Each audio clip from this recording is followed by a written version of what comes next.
let's go back to Iowa, where Laura Ingraham is sitting there in the embassy suites with Brian Kilmeade. All right, Brian, take her away. All right, Laura, so first up, your first take on the numbers we see. Rubio has a reason to feel happy. Trump was very humble. You already said that. And Cruz was elated. Cruz is unbelievable. I mean, he did the retail politics that everyone thought was kind of so old-fashioned now it wouldn't work. He did what Santorum did. But he got a bigger turnout than Santorum in 2012. Right. A lot of other interesting observations here. There'll be a lot of snide remarks from media types. Oh, Trump didn't win Iowa. Well, let's remember, up until a few weeks ago, Trump wasn't expected to win Iowa. He still got a great chunk of those early voters, the first-time voters, the immigration voters. That's all very positive for him. The warning sign for both Cruz and Trump going into New Hampshire is if they keep this death cage struggle going on, that is going to give it, I think, to Marco Rubio. Marco Rubio has a great showing in New Hampshire. That establishment train, I know Crowdhammer thinks there's no establishment lane. I disagree with him on that.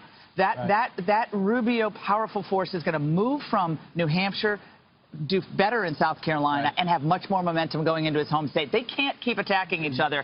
They're watching now. I know they are. They have to stop that. It's going to hurt both of them going into New Hampshire. See, Laura, the one thing that I don't think you're figuring in, you're right on the numbers. Where the establishment, if you take the so-called establishment candidates, take all the governor's single-digit numbers, it doesn't add up. However, in terms of authenticity, they went from good friends to, I hate this guy, he's an anchor baby Canadian. Well, they can't pretend, oh, sorry about the last month. Well, now we'll go back to being friends. The American people, the people of New Hampshire will say there's no authenticity Nixon worked with China, right, to beat the Soviet Union. We got, well, I'm not going to say who's Nixon and who's China. Trump, Cruz. But look, you work with people if the ultimate goal is to move the country forward in a different direction. If they don't, if Cruz and Trump continue to savage each other, Marco Rubio will be delighted, and he ran a great campaign in Iowa. He had a great victory speech for third place. He did better than anyone expected. He was very positive this morning. He's going to run into that New Hampshire, which I lived in for 4 years in New Hampshire. New Hampshire is a tricky place to predict, just like Iowa. It is not an easy place for someone like Cruz to win. I think if I'm Cruz, I'm thinking I'm probably not going to win New Hampshire. It's better for Trump to win New Hampshire, so we blunt the Rubio momentum, which you've heard everybody here on this network, other networks, you know, Rubio. We're going to hear that meme going into New Hampshire and South Carolina, and the donors are going to be putting huge pressure on these other candidates to drop out, from Bush to Christie to Kasich, to get out of this race and give it to the new face of the Republican Party. Watch for that pressure. That's going to build. And Laura, Steve, I tell you what, in terms of money, I guess the money's more than likely going to start flowing into Rubio now. Well, he picked up an endorsement today from Senator Tim Scott. We did have Senator Rubio on the program earlier. Here he is responding to being called a moderate candidate. Listen.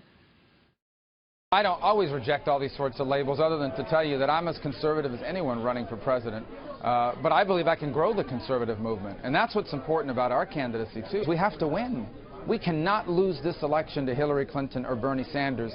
The impact that would have on the Supreme Court, on our national security, on the role of government in our lives, we cannot lose this election. We must nominate someone that's principled and conservative the way I am, but also someone who can win. And I can do that. I can win. I give us the best chance to beat Hillary Clinton and Bernie Sanders. The Democrats know this. That's why they attack me so much. Laura, I want to get your take on some GOP entrance polls that we did last night as to Rubio's strength, if we can put that up there. Electability, 44%, late deciders, 30%, economy, 30%, somewhat conservative, 29%. What do you think his biggest strength is? Yeah, that's about right. Yeah, I think that's about right. I mean, I think people in Iowa especially, I was at the Iowa 62nd caucus in Des Moines, and it broke big for Rubio last night. I think it was 150 for Rubio, 52 for Trump, and then Cruz was in third place. I think Marco's got to say that, right? Of course I'm not a moderate, because remember, at New Hampshire, they picked Pat Buchanan years ago. It's a quirky state, and I will say this. He's going to still have to grapple with what Megyn and Brett touched on in that debate. His main piece of legislation was an abject failure. That was the immigration reform bill. I know he's trying to kind of smooth that over. But that's still going to be the rub that rubs a lot of voters the wrong way. Can I show you guys one thing? I've been dying to show this prop for. Okay, you see this? Look at this box.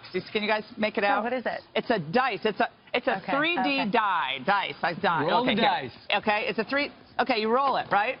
Now, this has everybody's face on it. It says, don't roll the dice on national security, right? This was one of the many mailers that Jeb Bush sent out, like this thing must have cost, I don't know how much money. Well, you know what, Laura? He spent $15 million in Iowa, and he came in, what, 4%, 3%?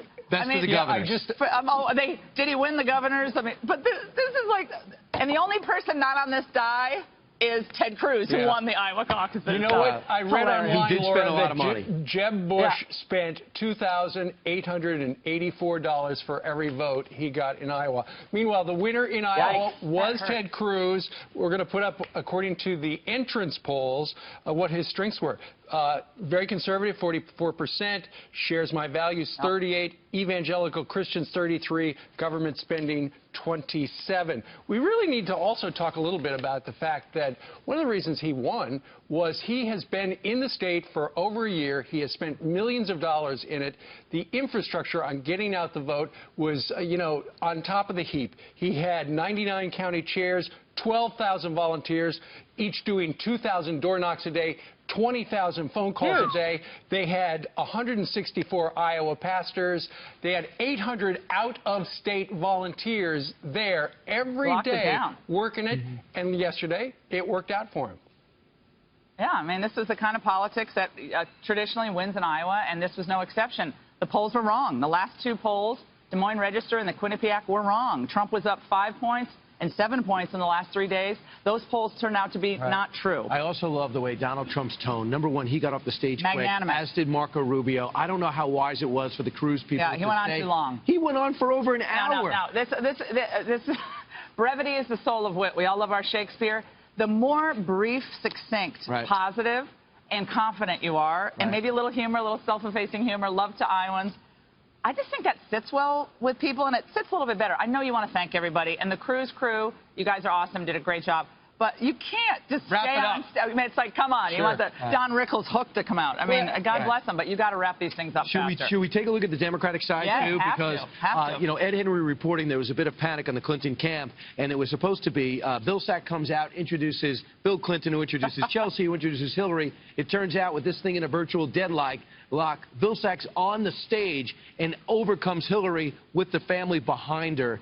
What must be going on behind the scenes? I thought that was very awkward last night. I mean, the hair's breadth between Hillary and Sanders. And Fox has not declared a winner yet. I mean, I don't see how you can. I was in the high school cafeteria at the Merrill Middle School for the Democrat caucus last night there.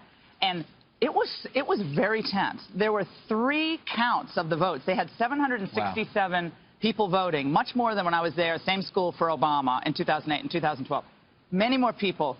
And Hillary won, I think it was 520, and Sanders was down at 200 and something. O'Malley had like 3 or 4 people. But the people were really upset because the vote kept changing. The count kept changing. And they're like, wait a second, we can't even count the votes. There was definitely animosity, although fairly calm, between the Sanders people and the Clinton people. And the Sanders people looked like they had been ripped off at this particular precinct. I don't think they were. I really don't think they were, but they were angry. They weren't happy. Peter Doocy was in one of the precinct houses at Iowa State University, and you can really tell the demographics of who was for Bernie. They were on one side, who was for Hillary. Let's play that soundbite real quick. Watch. This is the Sanders side. It is overwhelmingly where the Sanders crowd is here, and Ames, a lot of the students that we have talked to say they are motivated by Sanders' message of cleaning up Wall Street, whereas some of the undergrads that we spoke to on the Clinton side say they are here to listen. They could be convinced. Young voters, Bernie Sanders got 84%, Hillary Clinton 14%, and we just saw a bunch of them right there. Yeah, I noticed that last night. It was the percentage of people who had multiple piercings and tattoos was definitely more concentrated on the Sanders side, and yet there was a smattering of the old Woodstock types that looked like they had never left Woodstock. But they were fun. I mean, I actually talked to a bunch of them. They were very upbeat, and they thought, look, no one thought Sanders was going to do this well. He's going to perform well. He's going to continue to perform well. I found them all very, very positive. The Hillary people were kind of more staid. And one of the greatest things about going to Des Moines, I got a chance to see LifeSet.com. It's a brand new site that you started. Go check it out. Meanwhile, Laura, thanks so much. Great to see you guys. Thanks, Laura. We'll see you back, on the East Coast. Yeah.